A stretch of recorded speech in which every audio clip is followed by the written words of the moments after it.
número 51, acompanhe conosco e veja a primeira questão. A água apresenta propriedades físico-químicas que a colocam em posição de destaque como substância essencial à vida. Dentre essas, destacam-se as propriedades térmicas biologicamente muito importantes, por exemplo, o elevado valor de calor latente de vaporização. Vanks, o que é que significa isso aqui? Vanks, vai explicando para mim.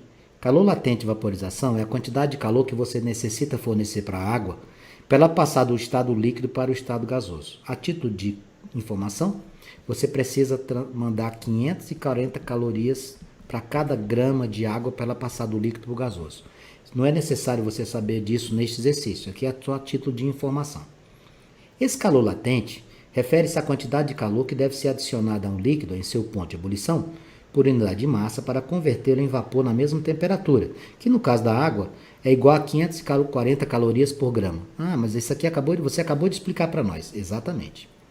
A propriedade físico-química mencionada no texto confere à água a capacidade de: letra A, servir como doador de elétrons. Meus amigos, transporte de elétrons vai se relacionar com propriedade térmica? Claro que não. Transporte de elétrons não tem nada a ver. E ainda fala assim, ó, seria como doador de elétrons no processo de fotossíntese. Viajou, mas viajou bonito. Funcionar como regulador térmico para os organismos. A água funciona como regulador térmico? Funciona. Por quê? Por causa desse seu calor latente de 540 calorias.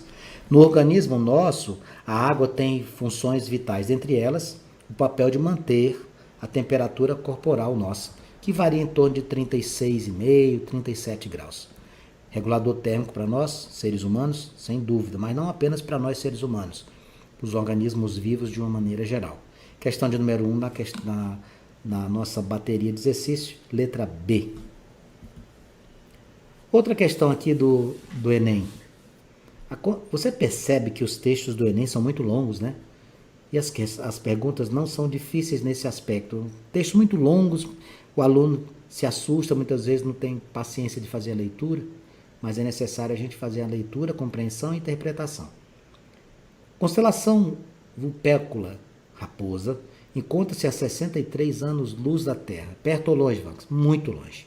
O que é um ano-luz? Um ano-luz é a unidade de distância. É o espaço percorrido pela luz no intervalo de tempo de um ano. A velocidade da luz, só para você ter uma ideia, é de 300 mil quilômetros por segundo. Um ano-luz corresponde a que espaço, Vanks? Um ano tem quantos dias? 365. Cada dia tem quantas horas? 24 horas. Cada hora tem quantos minutos? 60 minutos. Cada minuto tem quantos segundos? 60 segundos. Cada segundo a luz percorre quanto? 300 mil quilômetros. Então, para quem quiser saber quanto que é um ano-luz, faça essa continha. Aquela calculadora que você compra lá no I99 não tem dígito suficiente para essa conta, não. Então, vamos lá. Ele diz assim, ali, aonde, Vanks? Lá na constelação Raposa, o planeta gigante HD 189733b, 15% maior que Júpiter, concentra vapor d'água na atmosfera. A temperatura do vapor atinge 900 graus Celsius. A nossa quanto? Nossa aqui, bem menor, né? A água sempre está lá de alguma forma, mas às vezes é possível que seja escondida por outros tipos de nuvens. Afirmaram os astrônomos do Spicer Science, com sede em Pasadena, na Califórnia, responsável pela descoberta. A água foi detectada pelo espectrógrafo infravermelho, um aparelho de telescópio espacial. De acordo com o planeta, concentra contexto aqui, ó. Tudo isso aqui é uma informação relevante? Não. É só a título de informação mesmo para que a gente pudesse ter uma noção. Porque, na verdade, a sua questão começa aqui, ó. De acordo com o texto, o planeta concentra vapor de água em sua temperatura a 900 graus Celsius. 900 graus Celsius. Sobre a vaporização, infere-se que... Bom, esquece aquilo lá, só trabalha com esses 900 graus. Letra A. Se há vapor de água no planeta, é certo que existe água no estado líquido também. Bom, como só foi encontrado vapor de água, não se pode afirmar que a água que você tem é no estado líquido. Não dá para afirmar. O fato de ter água no estado gasoso significa que a gente tem no estado líquido ou sólido? Não, isso não é garantia. Letra B.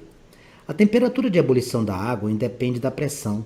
Em um lugar elevado ou ao nível do mar, ela ferve sempre a 100 graus. Isso é verdade, Vanks? Não, não é verdade.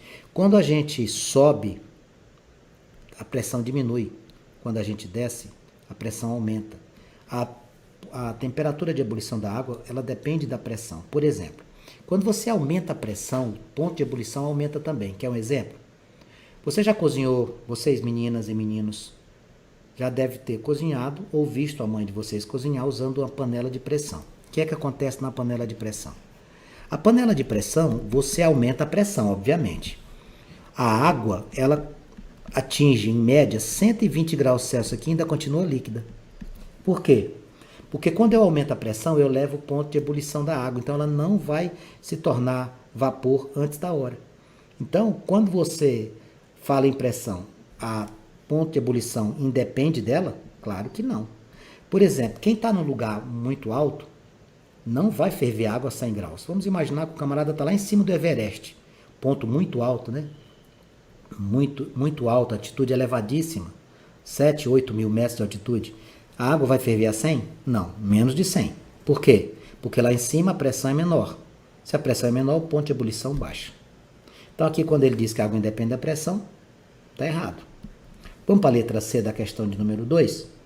O calor de vaporização da água é o calor necessário para fazer 1 kg de água líquida se transformar em 1 kg de água a vapor de 100 graus Celsius. Tá certo isso? Tá certo. Isso aqui a gente chama de calor, presta atenção, latente. Calor latente. Quando a gente fala em calor latente, é que a gente está querendo dizer o seguinte: o calor de vaporização, ele define o quê? Uma quantidade de energia necessária para que um mol de uma substância se encontre em equilíbrio com seu próprio vapor.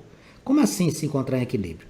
Quando a gente coloca a água a 0 graus Celsius e a 100 graus Celsius, não significa dizer que 0 graus Celsius está todo mundo sólido, não.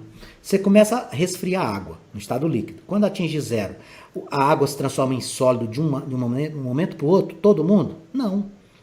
Ela vai solidificando da parte externa para a parte interna. Você já deve ter percebido que às vezes a gente vai pegar uma forma de gelo, não está ainda totalmente congelada, a gente aperta, a camada externa está sólida, mas lá dentro ainda está líquido.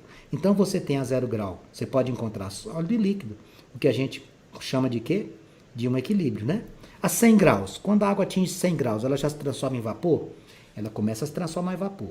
Mas você pode ainda ter água a 100 graus Celsius no estado líquido? Pode, como eu estou falando. O calor de vaporização, ele vai ser o quê? A quantidade de energia necessária para quê? Para que um mol de uma substância se encontre em equilíbrio com seu próprio vapor. Para 1 kg de água líquida se atingir o equilíbrio com 1 kg de vapor, é preciso que ela tenha o quê? Que ela atinja o calor de vaporização. No caso da água é quanto? 540 calorias por grama. Tá certa a questão de número 2, a letra C. Na questão número 3, olha o tamanho dessa questão. Mais uma questão grande. O Exame Nacional do Ensino Médio, ele ama questões longas, né? Vamos ver. Em grandes metrópoles, devido à mudança na superfície terrestre, asfalto e concreto em excesso, por exemplo, formam-se ilhas de calor. Por que acontece isso? O asfalto, lá no asfalto, uma superfície escura, né? No preto. O que acontece com as superfícies pretas? Elas absorvem calor, elas não refletem, recebe e fica acumulado ali. Então o que acontece? Aqui perto do asfalto, a temperatura é mais elevada do que aqui em cima. Aí ele diz assim, ó, a resposta da atmosfera a esse fenômeno é a precipitação convectiva. Isso explica a violência das chuvas em São Paulo, onde as ilhas de calor chegam de ter a 2 a 3 graus centígrados de diferença em relação ao seu entorno. Lá embaixo, ali perto, fica com temperaturas bem diferentes. Você já deve ter percebido quando você viaja que existe um fenômeno óptico que tem muito a ver com isso. Quando a gente está viajando por volta de meio-dia, a gente olha para o asfalto lá na frente, é como se existissem poças de água, ou então que a gente vê com a característica de tremor, o asfalto como se tivesse trêmulo, ou como tivesse acontecendo a água acumulada. Isso aí são fenômenos ópticos oriundos dessa precipitação aqui que a gente está falando, essa oscilação, essa ilha de calor, 2, 3 graus Celsius de diferença, vai acontecer essas modificações, até mesmo na nossa formação de imagens. As características físicas, tanto do material como da estrutura projetada de um edifício, são a base para a compreensão de resposta daquela tecnologia construtiva em termos de conforto ambiental. Nas mesmas condições ambientais, temperatura, umidade e pressão, uma quadra terá melhor conforto térmico se existe hoje no mercado, amigos, uma telha chamada de termoacústica. Como é que é essa telha, Vanks? Ela tem uma camada aqui dentro, ela tem um isopor aqui dentro, ela tem materiais que isolam o som e isolam a emissão ou recepção de calor. Termoacústicas, o custo é maior, mais elevado? Sim, ela parece um sanduíche, mas é muito indicada para que a gente possa ter essa percepção. E aí o que é que você poderia fazer? A pergunta é essa, o que é que a gente poderia fazer para diminuir essa sensação térmica tão alta? Bom, o ideal, a gente tem que entender uma conceituação de capacidade térmica, a gente tem que lembrar disso aqui. Se você vai fazer, por exemplo, uma cobertura de uma quadra, se você utiliza as telhas, por exemplo, de zinco, o que vai acontecer com o zinco? Esse material vai permitir que esse ambiente fique mais quente ainda. Se você utilizar essa telha termoacústica que eu te falei aqui, o que vai acontecer? A sensação que a gente tem é de uma temperatura mais baixa, então vai ser mais confortável ficar nesse ambiente. Então, o que a gente poderia fazer? Como ele está falando aqui de asfalto, a pavimentação, ou seja, a confecção, você deveria trabalhar com um material que tivesse uma alta capacidade térmica. Porque quando ele tem uma alta capacidade térmica, a temperatura não vai ficar mudando com facilidade. Então, se você utilizar lá no asfalto um material com alta capacidade térmica, você vai ter uma variação de temperatura menor. Então, não vai aquecer tanto e nem vai resfriar tanto. Na caso aqui, a gente está falando de aquecimento. Então, qual seria a dica que você fosse engenheiro responsável por essa obra? Procurar fazer a confecção dessa pavimentação, ou seja, do asfalto, com material de alta capacidade térmica. Essa seria a melhor solução, porque aí você ia evitar variações de temperatura elevadas. Vamos ver aqui. Letra A. Pavimentação com material de baixo calor específico. Não. Pavimentada com material de baixa capacidade térmica. Não. Procure um de elevada. C. Pavimentada com material de alta capacidade térmica. Certo. Vamos ver o resto. Pois, quanto maior a capacidade térmica de determinada estrutura, menor será a sua variação térmica. Exatamente. Dá um exemplo prático no nosso dia a dia, Vanks, não só do asfalto. Pega uma caneca de alumínio e uma caneca de vidro. Coloque café em ambas. O que é que vai acontecer? A caneca de alumínio vai esquentar muito rápido. Vamos para a questão de número 4. Outra do Enem. Olha o tamanho desse texto. Tudo é questão longa, pessoal. Aqui ele fala assim.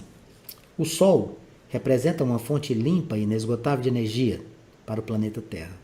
Essas questões de Enem, elas normalmente trazem uma série de informações desnecessárias, mas a gente tem que ler para poder ter um contexto, né? Essa energia pode ser captada por aquecedores solares, armazenada e convertida posteriormente em trabalho útil. Isso aqui é uma coisa que está acontecendo muito hoje em dia, buscar fontes alternativas de energia como a energia solar. Considere determinada região cuja insolação, potência solar incidente na superfície da Terra, seja de 800 watts por metro quadrado. Bom, quando a gente estudou potência, a gente aprendeu que potência é a quantidade de calor dividido pelo tempo.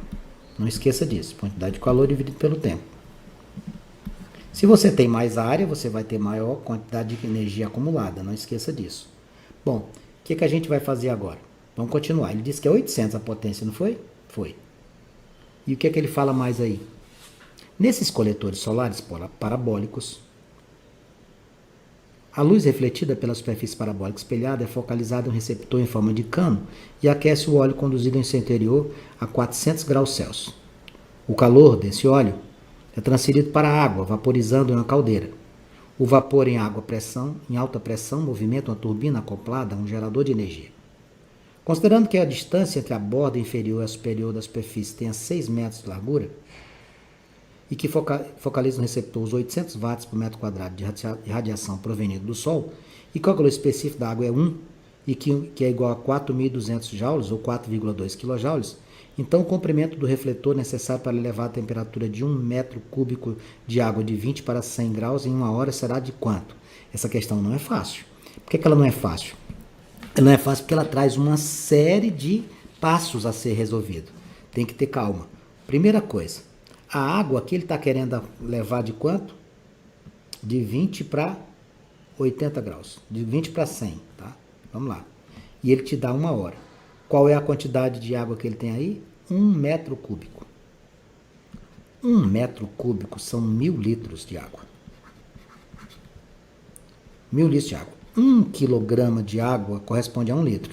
Então, 1 metro cúbico vai ser quanto? 1000 quilogramas, ou 10 a terceira. Vai fazendo as informações separadamente, porque tem muita coisa para fazer aqui. Ele deu para nós aqui a quantidade de calor, que foi quanto?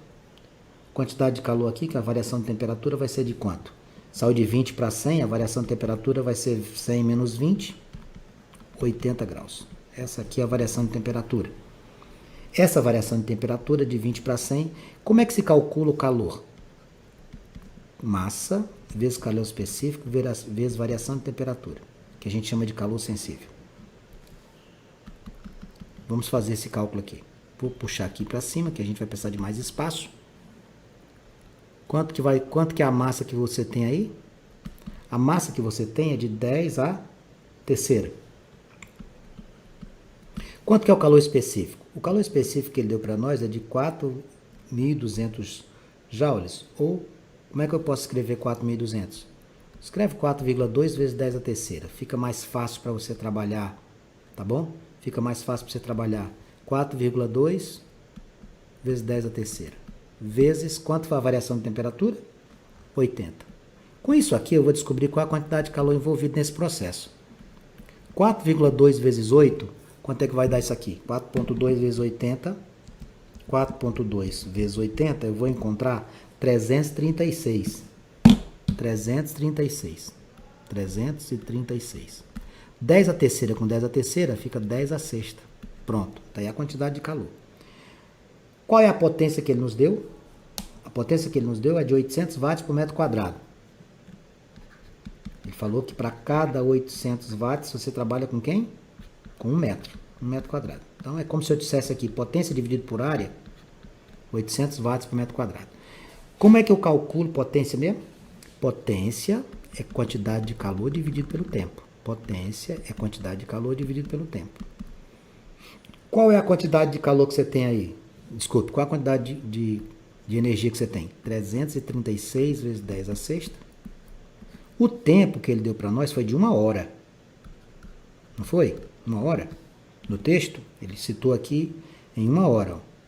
1 hora são quantos segundos? 60 vezes 60. 3.600 segundos. 1 hora são 3.600 segundos. Então, divida por 3.600. Nossa, Vanks, se eu não lembrasse desse detalhe do tempo, ia ficar errado. Como é que vai ficar isso aqui? Vamos dividir 336 por 3.600. Quando você fizer essa conta, vai dar 1.200. 336 dividido por 36. Vamos mudar isso aqui, esse cálculo aqui, desculpe. 336, eu vou fazer isso aqui, trabalhar com potências. 336 vezes 10 a sexta, facilitar aqui para nós, eu vou escrever isso aqui, 36 vezes 10 ao quadrado. Facilita para a gente fazer isso aqui. Vai ficar 336 dividido por 36. Isso aqui vai dar 9,3. 9,3. Esse 10 ao quadrado vai subir. Vai ficar 9,3. Olha aqui, ó. Vou fazer aqui embaixo. 9,3 vezes 10 a sexta vezes 10 a menos 2. Isso aqui vai dar 9,3 vezes 10 a quarta watts. Tá? Bom, o que a gente tem aqui? Dessa relação, potência e área, ele nos deu 800, não foi? Então, ó, potência dividido por área dá 800 watts por metro quadrado. Não foi isso que ele nos deu? Foi. Bom, o que eu vou fazer? Eu vou pegar o que eu tenho aqui. Quanto que você tem aí? 93 vezes 10 a terceira, ou 9,3 vezes 10 a quarta. Tanto faz você colocar 9,3 vezes 10 a quarta, como 93 vezes 10 a terceira. 93 vezes 10 a terceira é até melhor. Por quê? Porque a gente trabalha com um número sem vírgula. Bom, e quanto que é a área lá? Quanto é que você tem lá com relação à área? Ele disse aqui no texto que tinha 6 metros de largura, não foi? Ó, tá vendo? Então você vai fazer 6, 93 vezes 10, dividido por quanto? Por 6 vezes esse comprimento. Por que você vai fazer isso? Porque área, meus amigos, ó, é base vezes altura. Um você sabe que é 6, o outro você não sabe, eu chamei de L. Podia chamar de qualquer outra letra, né? Tudo isso aqui dá quanto, Vanks? Tudo isso aqui tem que dar a potência que ele deu para nós, 800. Joga esse 6 para o outro lado. Vanks, onde é que você vai fazer esse cálculo? Eu não tenho espaço aqui, amigos. Eu vou pegar essas informações que eu utilizei aqui, porque já foram calculadas com elas, e vou fazer a conclusão bem aqui. Porque o texto é grande e a questão também. Como é que vai ficar isso? Presta atenção. 93 vezes 10 a terceira vai ser igual a 6 vezes 8, 48. Vai ficar 4.800 vezes L. 93 vezes 10 a terceira é 93.000. Dividido por 4.800. Isso aqui vai ser o quê? Vai ser o valor que a gente está procurando, que é o comprimento. Vamos dividir 93.000. Eu vou dividir 93.000 por 4.800. Quando eu fizer esse cálculo, eu vou encontrar 19 metros, aproximadamente. Vai dar 19,3, tá? Bom, o que é que a gente vai fazer agora? Ele está pedindo aqui para você marcar a letra, ele está entre quem? 19,3 está entre, tá, vários intervalos aqui, está entre 15 e 21, né? Ó. Ele não dá o valor exato, ele pede para você dizer, ele está entre quem? Está entre 15 e 21, que as outras é 22 e 30, 100, 125, 600, 7.000, etc. Então, essa questão é muito bonita. Olha o que a gente teve que fazer, vamos repetir. Primeiro, eu tive que calcular a quantidade de calor. Depois, transformei 1 hora para 3.600 segundos. Em seguida, calculei o valor da potência.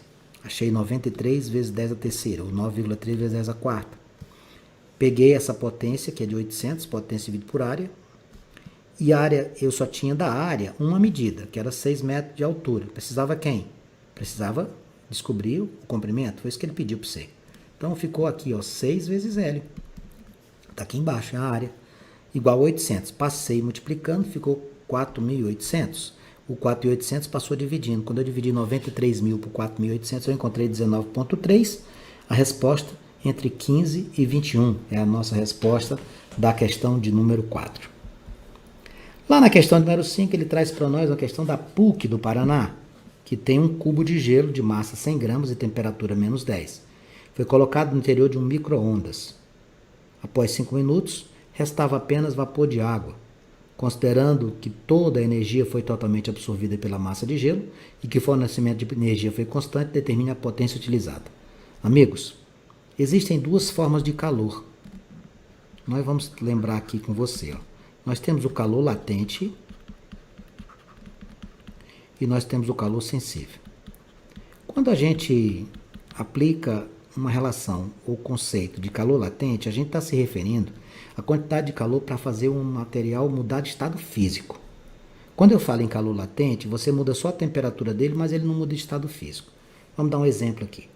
Você pega a água a 20 graus Celsius e aquece até 50 graus Celsius. Ela continua líquida, não é? Ó? 20 graus Celsius, líquida. 50 graus Celsius, líquida. Isso é calor sensível. Quando eu pego 20 graus Celsius e elevo até 100, ela vai passar de um estado físico para outro.